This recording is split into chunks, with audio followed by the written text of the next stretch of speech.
Seoul நகரத்தின் செங்ஜியான் நதி, Singapore நகரத்தின் கலாங் நதி போன்றவை நதிகள் மறுசீரமைப்பின் மூலம் அந்நகரங்களின் உலகளவில் பேசப்படும் அடையாளமாக மாறிவிட்டன.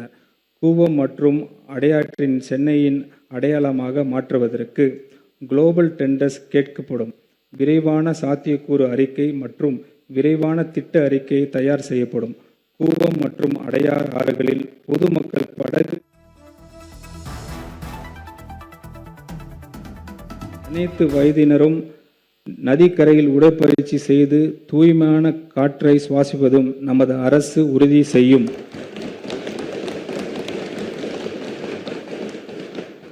இந்த திருத்த வரவு செலவு திட்ட மதிப்பீடுகள் நகராட்சி நிர்வாகம் மற்றும் குடிநீர் வழங்கல் துறைக்கு 29,863 கோடி ரூபாய் ஒதுக்கீடு செய்யப்படுகிறது.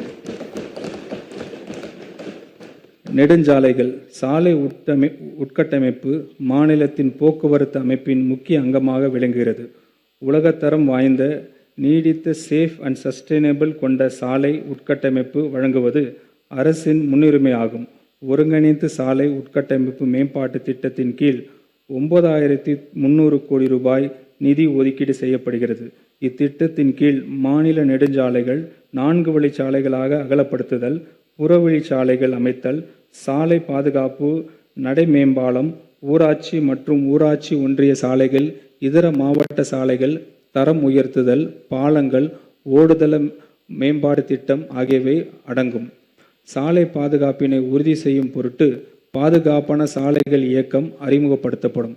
சாலைகள் வடிவமைப்பு, கட்டுமானம் மற்றும் பராமரிப்பு ஆகியவற்றில் தனி கவனம் செலுத்தக்கூடிய இந்த இயக்கத்தில் செயற்கை நுண்ணறிவின் மூலம் வேக கட்டுப்பாட்டு, போக்குவரத்து விதிமுறைகளை கண்காணித்தல், சாலை ரோந்து பிரிவு மற்றும் தீவிர காயங்களுக்கான சிகிச்சை மையங்கள் அமைத்தல் ஆகியவை அடங்கி இருக்கும். தமிழ்நாட்டில் உள்ள பல சாலைகள் போதிய பராமரிப்பு இல்லாமல் மோசமான நிலையில் இருப்பதால் அந்த சாலைகள் பயணித்து வரும் சவால்களாகவே உள்ளது. இந்த சாலைகள் சரி செய்து திருத்த வரவு செலவு திட்ட மதிப்பீடுகளில் 250 கோடி ரூபாய் நிதி ஒதுக்கீடு செய்யப்படுகிறது. இதன் மூலம் உரிய பராமரிப்பு இல்லாத சாலைகள் செய்திறன் அடிப்படையிலான பராமரிப்பு ஒப்பந்தம் என்ற அடிப்படையில் பராமரிப்பதற்காக எடுத்துக்கொள்ளப்படும். சாலைகள் குறைபாடுகள் இருக்கும் பட்சத்தில் பொதுமக்கள் நம்ம சாலை ஆப்பின் மூலம் உடனுக்குடன் புகைப்படம் எடுத்து தகவல் தெரிவிக்கலாம். இந்த குறைபாடுகள் துரிதமாக சீர் செய்ய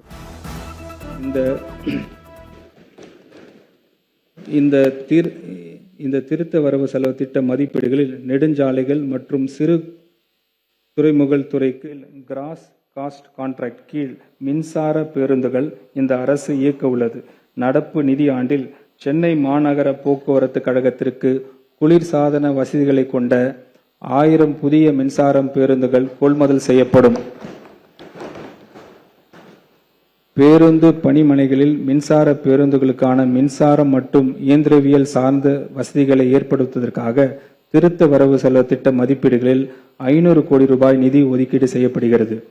போக்குவரத்து கழகங்கள் மானியமாக 7,675 கோடி ரூபாய், வயாபிலிட்டி கேப் ஃபண்டிங் 2,650 கோடி ரூபாயும், பங்கு மூலதன உதவியாக 1,005 கோடி ரூபாயும் திருத்த வரவு செலவு திட்ட மதிப்பீடுகளில் ஒதுக்கீடு செய்யப்படுகிறது.